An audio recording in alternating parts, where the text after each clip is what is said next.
In a small town in Germany, a boy sat quietly in a corner, staring at a compass his father had given him. The needle, seemingly bewitched, spun and pointed in a fixed direction. To others, it was just an object. To young Albert Einstein, it was a mystery, a portal to the unseen forces that governed the universe. Born in 1879 in Ulm, Germany, Albert wasn't what you'd call extraordinary at first glance.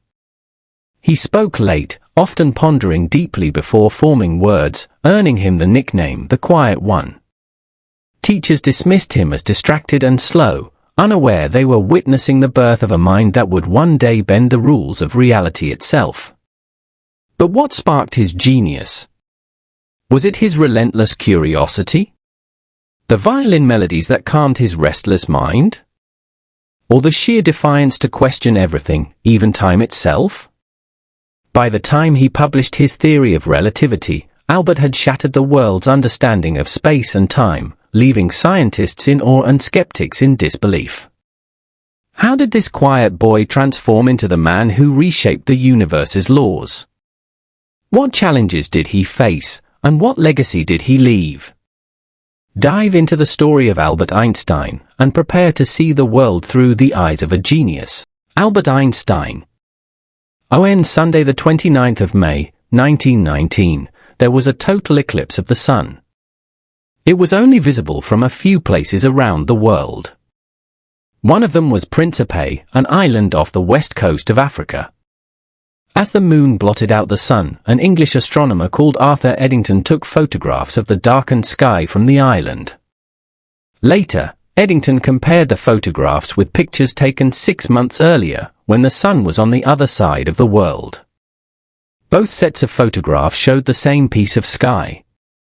But in the second batch taken during the eclipse, the stars seemed to have moved slightly, such as Salt Defentis last week she pins would one have wear anything to an Endry photographer. But in 6 Nova Dice 1919 Eddington sired the Royal Society and the Royal Astronomical Society in Loudun. He explained what the WAN in the FOTS were Mali beams of light geogested by distant some. In the phase Barker photos, the bin we waiting to take the Baithdang during the Edibe, the beam of light had been bio try the sunk gravity, moding Tai Stan look as if they had saved Putio the member of the Rosal Societies were impeded. Badding Tonk photographs proved that a Camples these Asiat T Myationdit Beraven Mars, Gravny and Speed WA Cotect called the general sterary of Relinari. It was the work of German Schonet by the same of Albert Emitz, his theory oded into Quesion everything a destined belies shout de woe stuck the snivers winbell king tun, Anna Mintzman took the word by worm. The next day articles wish summational headings like Revoluoni is CCMCE line all adieu in the Hern and Space Wiped appeared in she papers. Albert Einstein became a household name. Even Cerro Mosque people had no idea what the shuri of Relawui meant, so public wanted your kind mayor alone due Obacure Stevent, who was being called Thes Gross. Fitzstrin, Twitty want win reported on in Journal Ide, people scented Turo Pensko on every subject under the sun on the 8th of November, 1895, the German scientist Wilhelm Röntgen discovered X-rays. These are electrical charges that pass easily through some materials, but not others. One of the materials they cannot pass through is bone. Wilhelm printed an X-ray of his wife's hand, showing the bones and a ring, but not the flesh and blood. Soon, other scientists had modified the idea to use X-rays in hospitals, to help identify broken bones and to study the digestive system. In 1898, the Polish scientist Marie Curie and her French husband Pierre studied uranium ore and discovered 2 highly radioactive elements within it. They named these elements radium and polonium. In 1903, the Curies won the Nobel Prize for Physics for their work on uranium and radioactivity. In 1911, Marie went on to win the Nobel Prize for Chemistry for her work on radium. During the First World War, Marie Curie showed how X-rays could locate bullets inside the human body. She also invented special vehicles to carry X-ray equipment out to wounded French soldiers on the battlefields, and trained people how to use them. When Einstein's general theory of relativity became public in 1919, to many people it seemed that he had become successful overnight. In fact, the humble scientist had been working away at his various groundbreaking theories for many years. His journey to fame and fortune started in Ulm, a city in Germany. Albert Einstein was born to middle-class Jewish parents in Ulm, Germany on the 14th of March, 1879. When his mother Pauline saw him for the first time, she was worried that he might be deformed because he had such a big head. His grandmother declared him too fat. Albert lived in Ulm, a city on the left bank of the Danube River, for the first year of his life. Then, sometime in 1880, his family moved to Munich. There Albert's father Hermann planned to set up an electrical engineering and plumbing business with his brother Jacob. Hermann was not very good at business and his family was often short of money. He hoped that by teaming up with his brother, he could make some money. Many people in Germany were starting to use electricity and Hermann hoped to sell them his electrical goods. According to his family, Albert was a rather shy infant who did not seem to need much looking after. When he began to talk, at about the age of 2, he did not use baby language like other children of his age. Instead, he would make up proper sentences in his head before saying anything. Albert's relatives would often see him struggling to string the words together, frowning with concentration. When Albert was 2, his baby sister Maya was born. As toddlers, Albert and Maya got on well, but Einstein had a terrible habit of throwing toys at her head. Once, while she was playing quietly, he even hit her on the head with a garden hoe. As a toddler, Albert didn't like playing with other children, preferring to amuse himself with his own toys. He often lost his temper, especially when anyone tried to stop him playing. This led many people to believe that he was difficult and rather stupid. How wrong they were! In early 1884, when Albert was 5 years old, his parents enrolled him at the Volksschule, a Catholic elementary school close to where they lived. The teachers at the Volksschule were very strict. Pupils were expected to obey the rules and to learn a lot of things by heart. Most important of all, they were expected to accept everything their tutors told them. Those who disobeyed, got behind in their schoolwork, or failed to remember their multiplication tables were severely punished. Teachers took great delight in rapping students' knuckles with a cane. Albert, who loved solving mathematical problems his own way, was often given such punishments. He found it difficult to fit in with the other pupils, preferring to read on his own. On many occasions, Albert's teachers complained to the headmaster that he was slow in learning things and held up all the other children. At home, though, things were different. Albert would spend many happy hours constructing models and playing with a set of building blocks. His powers of concentration were very strong and his parents would often notice that he never gave up on a puzzle until he had solved it. None of this impressed his teachers at the Volksschule, however, even though he did manage to get good reports. When Albert's father once asked the headmaster how his son was doing, the headmaster sniffed haughtily and said, "Nothing will ever become of Master Albert." The needle in the compass. One day, when Albert was still only 5, he was ill in bed when his father gave him a compass to play with. Albert could not understand why the needle always pointed north, no matter which way he turned the instrument. He became fascinated by the fact that the needle was obeying an invisible force outside the compass. What could this powerful force be, he wondered. Where was it hidden? Why couldn't he see it? Albert was determined to find out for himself. He spent a lot of time thinking about the problem, trying to solve it in his mind. Below, a French classroom in 1889. The younger children on the back row are using chalkboards, while the older children in front use pens dipped in inkwells on their desks. In 1889, aged 10 years old, Albert left the Volksschule and started attending another school called the Luitpold Gymnasium. At first, his school reports were very good, but soon his grades started to slip. His teachers, who always followed their lesson plans very carefully, were baffled and often irritated by this big-headed student who insisted on learning things his own way. Before long they had labeled him a time waster. There was only one teacher in the whole school who recognized Albert's gift for original thought and encouraged him to work on his own. His name was Herr Roos. Gradually, Albert realized that if he was to get the education he wanted, he was going to have to study on his own. His uncle encouraged him by giving him a book about algebra. Albert took to the subject like a duck to water, and when he was 12, he decided to study advanced algebra. Albert's uncle was very impressed by the way he searched for an answer to every problem that he was set. At last Albert had found a subject to which he could dedicate all his feist time, mathematics. The influence of Max Talmud. When Albert was he was introduced to Max Talmud, a medical student who used to court to dinner at the Einsteins every Thursday. Other time, many well-off Jew families used to help poor Jewish students in any way they could. In return for the Einstein's hospitality, Talmud would lend Albert his favorite science books.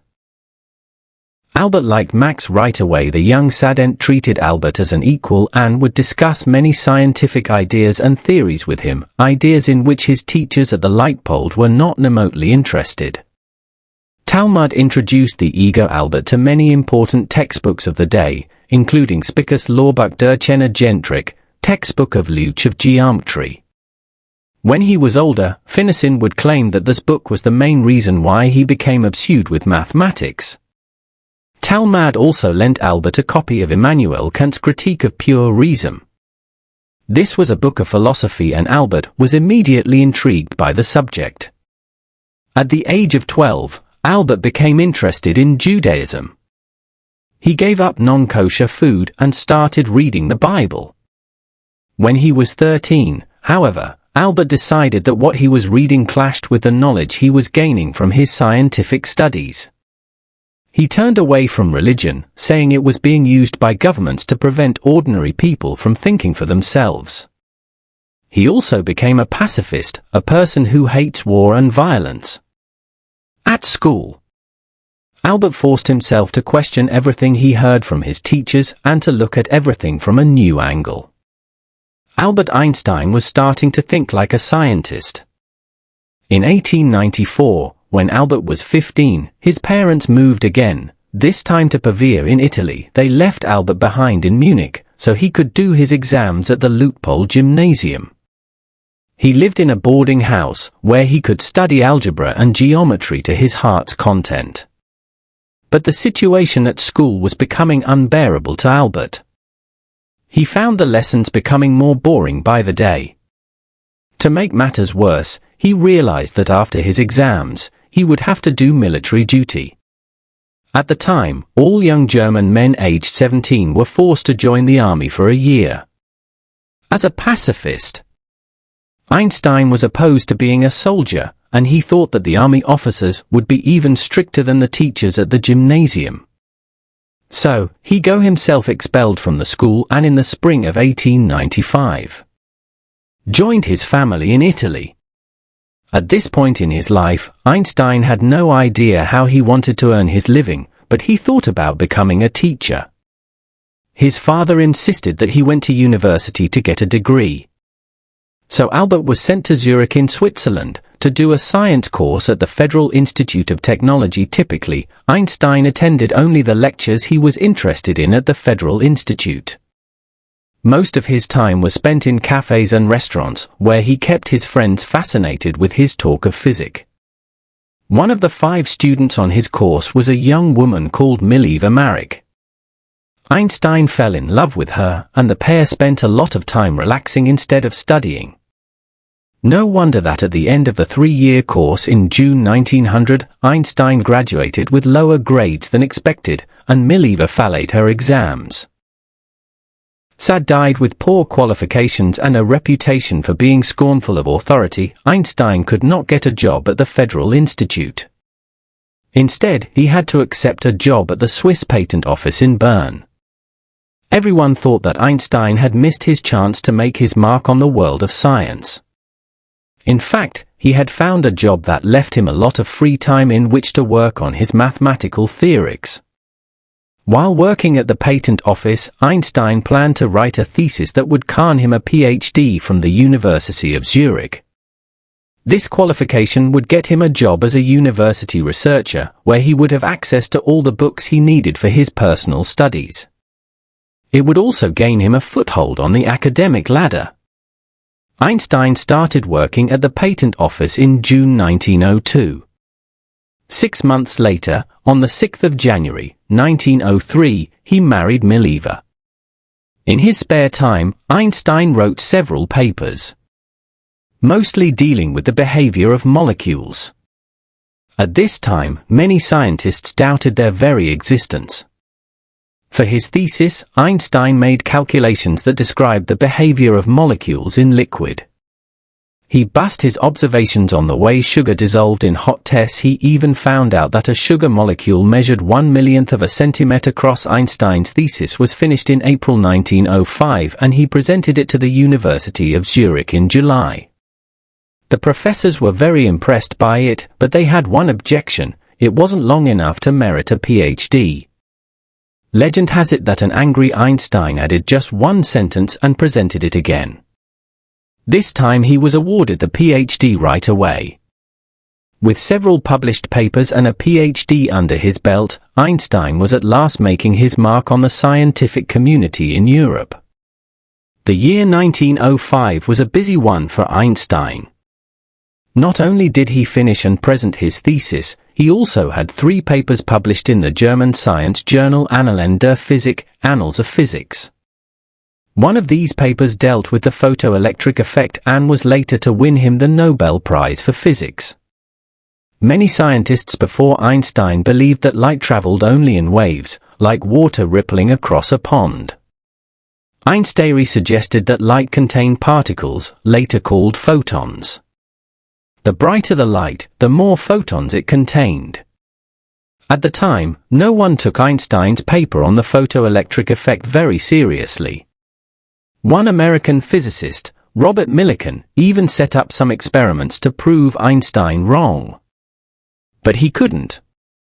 The more Millikan experimented, the more he became convinced that Einstein was right.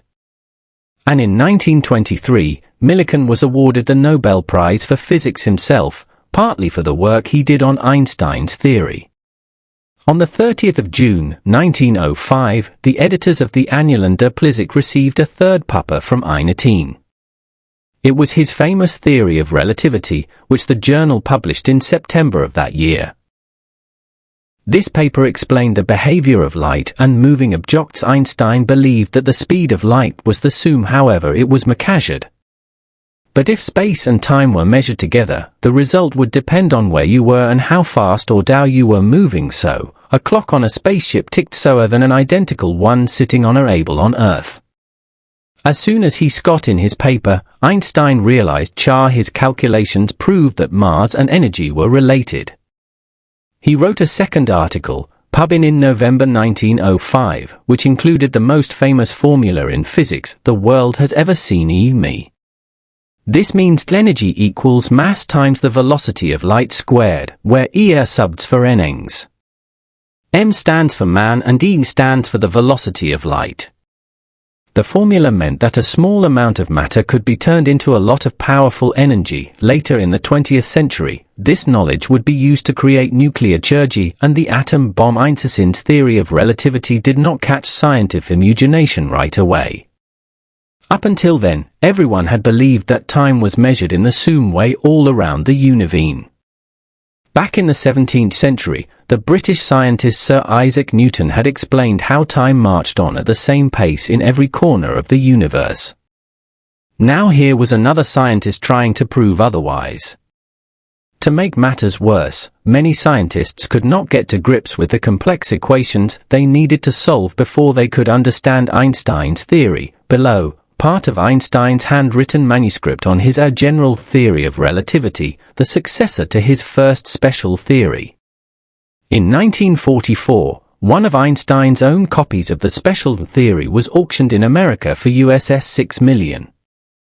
It can now be found in the Library of Congress. The first vers of Thor Muge were very happy odes for Albert and Malira Einstein. 1904, their son Hatter Albert was born.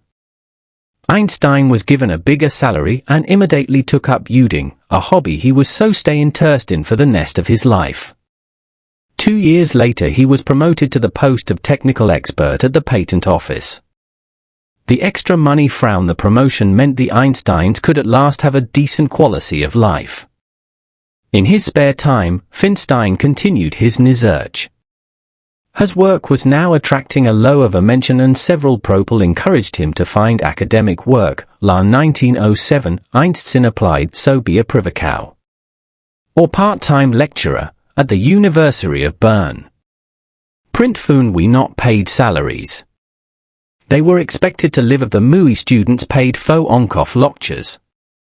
But it was commented the first step towards a full-time post in education. Einstein included a copy of his theory of relativity with bin application for the jobs.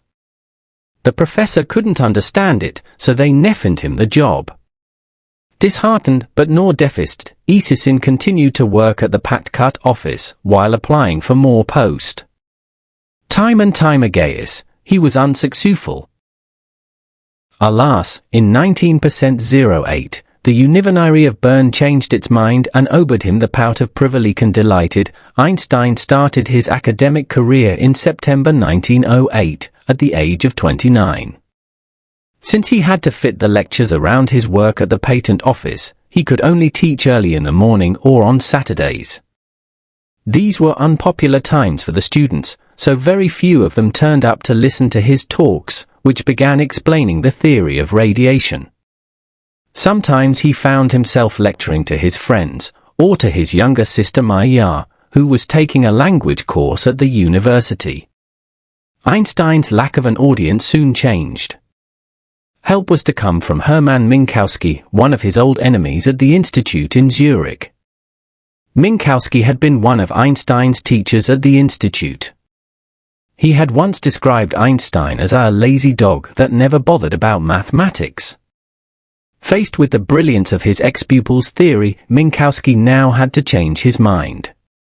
He added images to Einstein's mathematical calculations to help people understand his theories. In a lecture given in Cologne on the 2nd of September, 1908, Minkowski presented Einstein's theory of relativity, adding his own interpretation with the use of images. His audience listened open-mouthed as he explained how, by fusing the ideas of space and time, Einstein had discovered a fourth dimension, space-time. At first Einstein did not like Minkowski's interpretation of his work. But since it helped to spread his ideas among the European scientific community, he grew to like it. He even worked with Minkowski on the theory, until Minkowski died suddenly in 1909. Scientific acclaim Hermann Minkowski's paper explaining Einstein's theory of relativity was published to great acclaim shortly after his death in 1909. Partly as a result of it, Einstein was offered the post of professor of physics at the University of Zurich.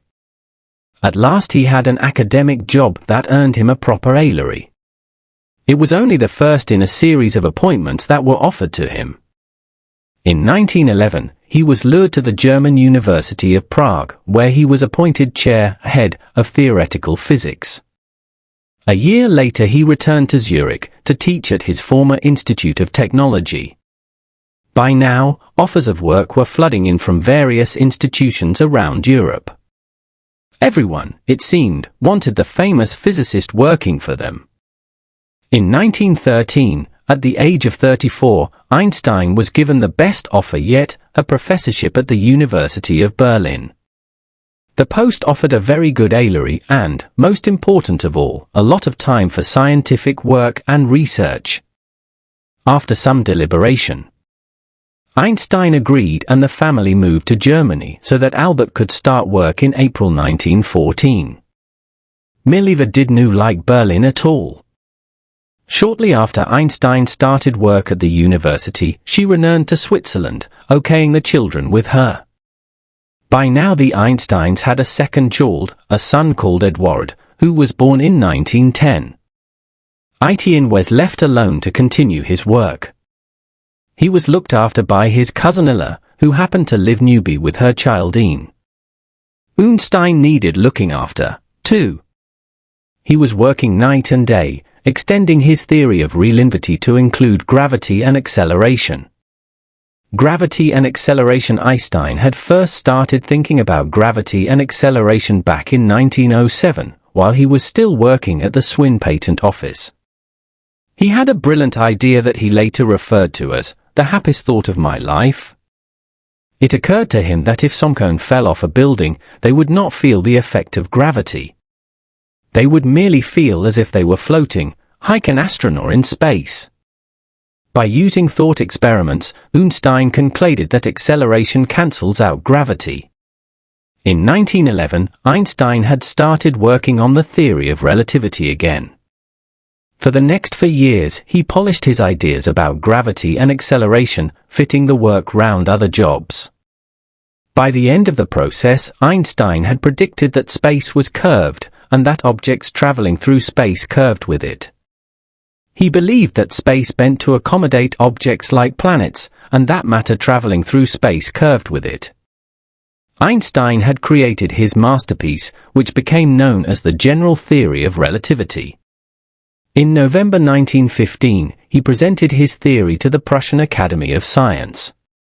But many scientists found it very difficult to accept that space could be curved. According to Sir Isaac Newton, it was an unchanging place, a blank backdrop against which all planets moved. There was a way in which Einstein's theory could be proved, by taking pictures of the dark sky before and after a total eclipse. If Einstein was right, the invisible sun in the picture of an eclipse would force the starlight to bend. The stars would show up in slightly different positions between the two photographs. In 1914, an expedition headed by the astronomer Erwin Finlay Freundlich set off to southern Russia to take the photographs. But its efforts were thwarted by the First World War. Einstein was very disappointed that the expedition to Russia had failed. He had always hated war, particularly the way that soldiers were expected to obey orders without thinking for themselves. He felt that this robbed them of their individuality. Most of all, Einstein detested the fact that fighting disrupted cooperation between scientists from different countries working towards a common goal. Not all scientists in Germany agreed with Einstein's pacifist beliefs, however. Most of them supported their government's decision to go to war. Some even helped develop war machinery and weapons. Einstein was appalled to discover that intelligent human beings would willingly use science to harm other people. When, in October 1914, fellow intellectuals in Germany signed a manifesto saying that they agreed with their government's attack on nearby nations, Einstein immediately signed a counter-manifesto. Unfortunately, only 3 other people signed it. The German authorities were relieved. The failure of Einstein's counter-manifesto showed that despite his reputation within the scientific community, Einstein did not have much influence on European society at Lange. Meanwhile, there was trouble on the Einstein home front too. Albert and Mileva were growing apart. Perhaps Mileva, a scientist herself, resented being pushed into the background while her husband grew more important. Since Mileva had moved back to Switzerland, the distance between them did not make matters any easier. Influenced by his mother, Hans Albert stopped writing to his father. Then, in 1917, Einstein fell ill with various complaints, including a stomach ulcer and jaundice. Unable to work fine-tuning his general theory of relativity, he became depressed. Luckily, Einstein's cousin, Elsa, was still looking after him. She fed him hot meals, made from the meager ingredients she could buy in war-torn Berlin. As Einstein's health improved, his friendship with Elsa developed into love. He asked Mileva for a divorce and she agreed, on one condition. If Einstein ever won the Nobel Prize, he was to give her the prize money.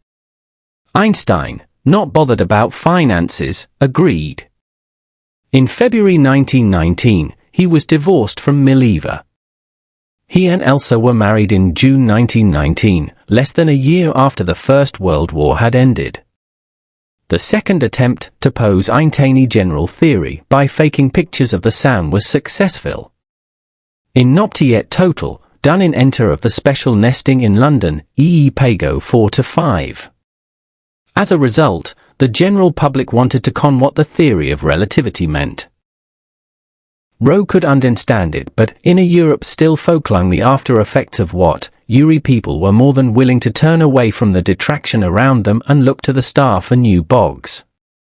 Einstein was besieged with roguists to give interviews. He sold hundreds of pictures of himself to magazines and paper. The pro-dies were given to a children's charity in Austria to help propel and understand the theory of relativity. Einstein wrote his oven article for the Times newspaper. The public read it with interest. Soon, more than 100 books about Einstein's theory of relativity had flooded the market. Thousands of articles, features, and even cartoons appeared in the papers.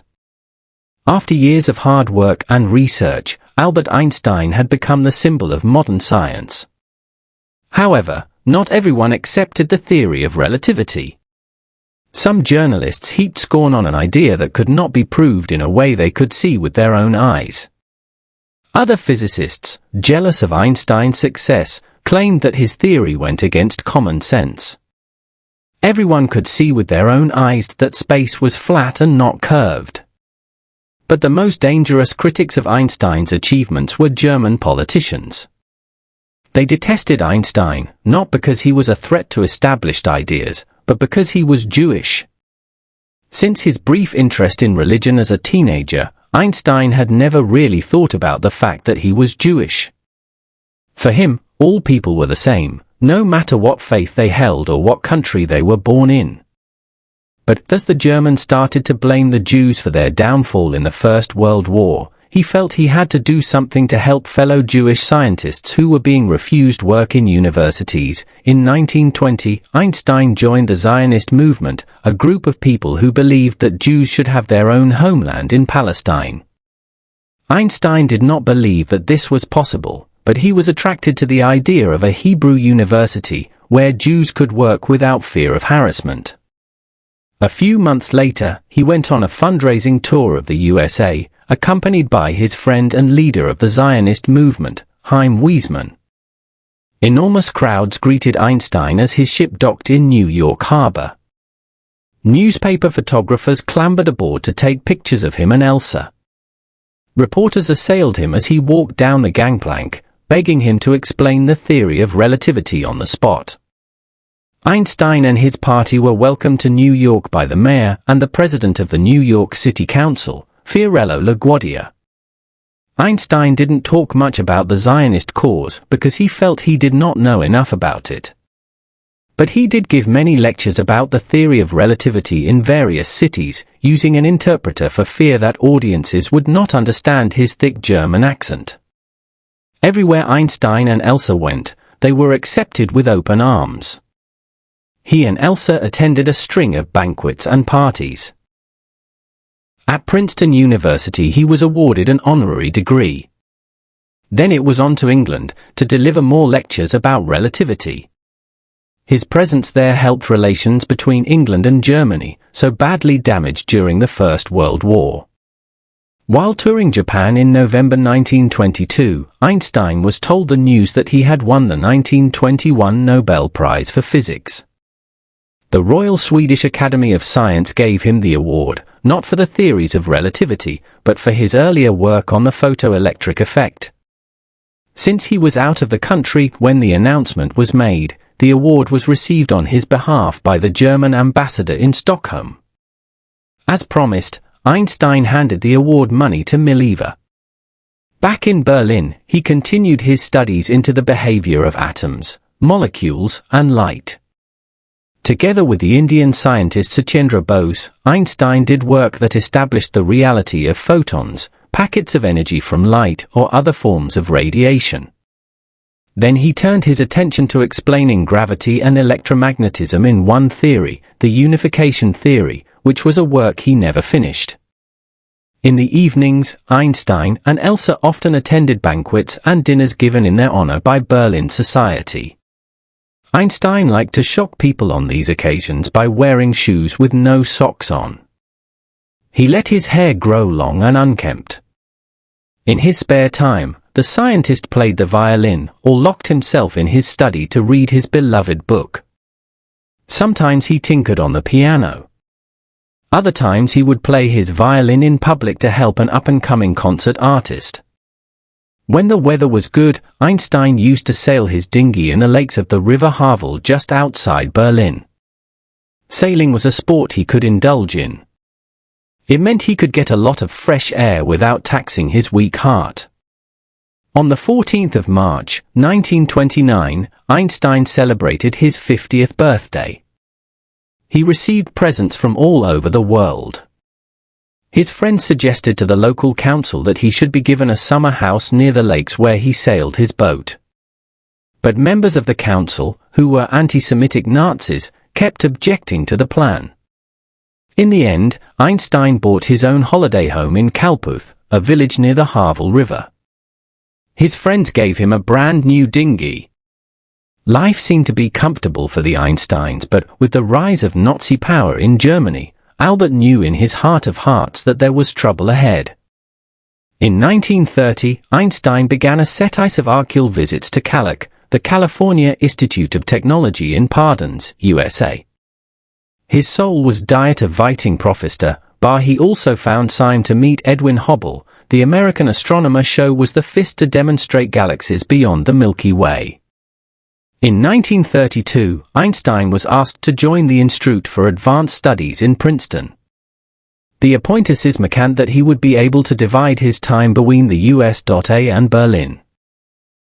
In January 1933, while the Einsteins were in California, Schleider was elected Chancellor of Germany. The Nazis immediately attacked the Einstein house in Berlin, claiming to be looking for illegal guns.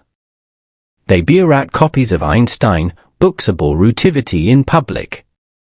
German newspapers denounced the scientist as a communist Jew.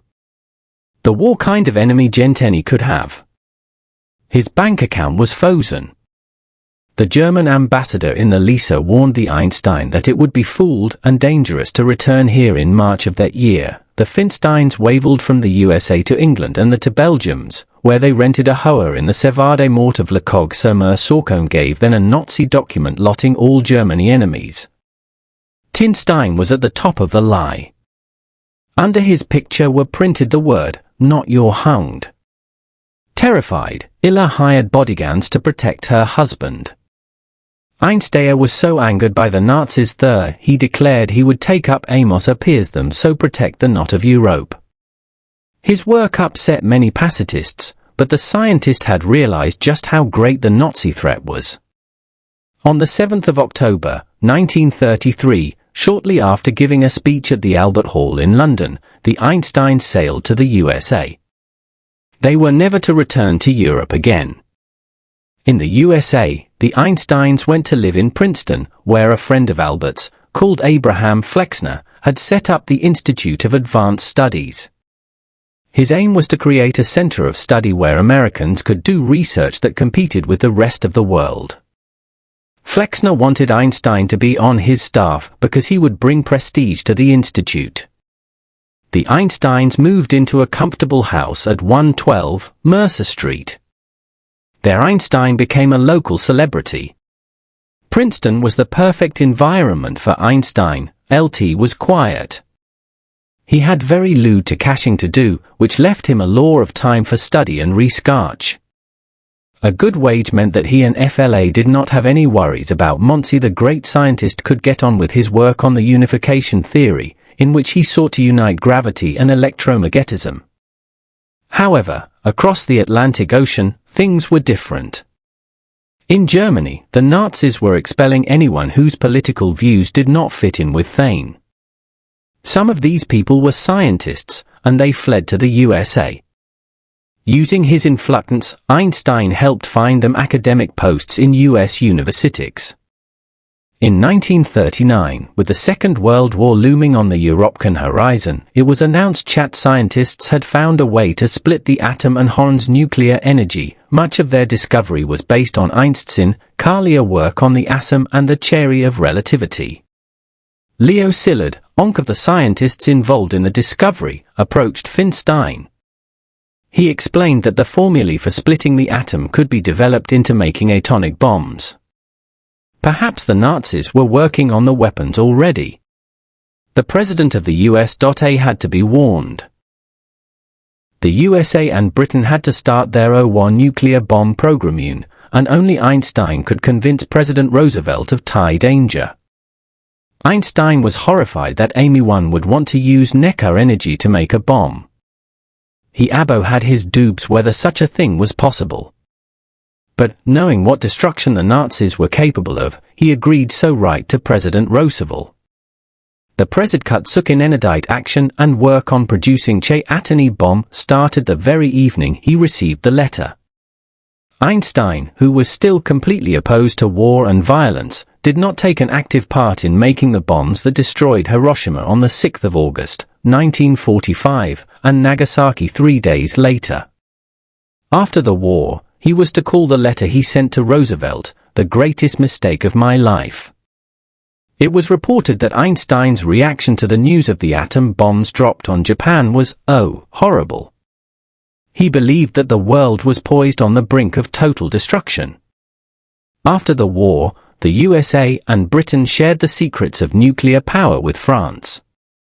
Soon, China and Russia too had started programs to construct the bomb. Einstein started a campaign to stop the manufacture of atom bombs. He believed that a power as great as atomic energy had to be treated with great care. It should not be used by one country to destroy another. He explained to people that they had to change the way they viewed the world. They had to see it as one world and not a collection of countries divided by borders and hatred. For the next 10 years, Einstein continued working on his unification theory. Life in Princeton was peaceful. As he grew older, Einstein became a treasured part of the community. Slowly, however, he started losing his grip on life as he struggled to finish his work. Sometimes he forgot where he lived. One day he even got on a bus and gave the driver the wrong fare. The driver, unaware that he was talking to the famous Einstein, is reported to have said, "You're not very good at adding up, are you?" Over the years, his health deteriorated. In the spring of 1955, Einstein collapsed with a stomach complaint. 4 days later he was admitted to hospital. He died peacefully at 1:15 a.m. on the 18th of April. The greatest scientist of the 20th century, the man who had changed forever the way we look at space, time and the universe, was gone. Although Einstein never finished his unification theory, where he tried to explain gravity and electromagnetism in one package, he left a legacy of work for other scientists to continue. He was, in fact, ahead of his time in his thinking. Throughout the 1990s, scientists were trying to work out a mathematical formula that would explain all the forces and fields of physics, not just gravity and electromagnetism, in one theory. Scientists call the work the theory of everything. Einstein's quantum theory, the idea that light is a series of particles, or photons, each one of them a small packet of energy, also had a profound effect on the way people looked at creation. Before Einstein, people believed that the universe was constant and unchanging, and that it came into being as it is today.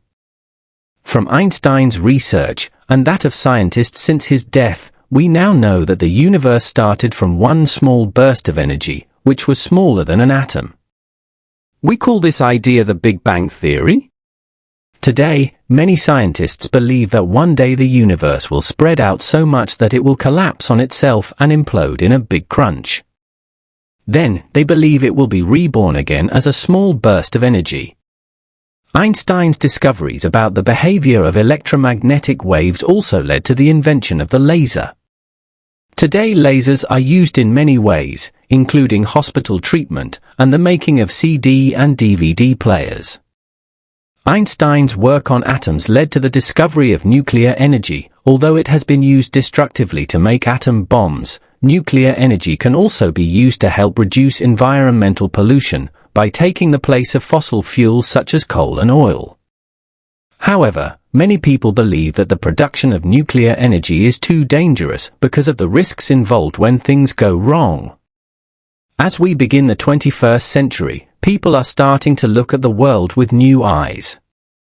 Thanks to Einstein, we are conscious that we are but one small part in the vast and exciting puzzle of creation. We are also aware of the harm our newfound powers can inflict on our fragile planet. Right, a scientist conducts research on fiber optic lasers. Light is bounced along hollow tubes the width of a human hair.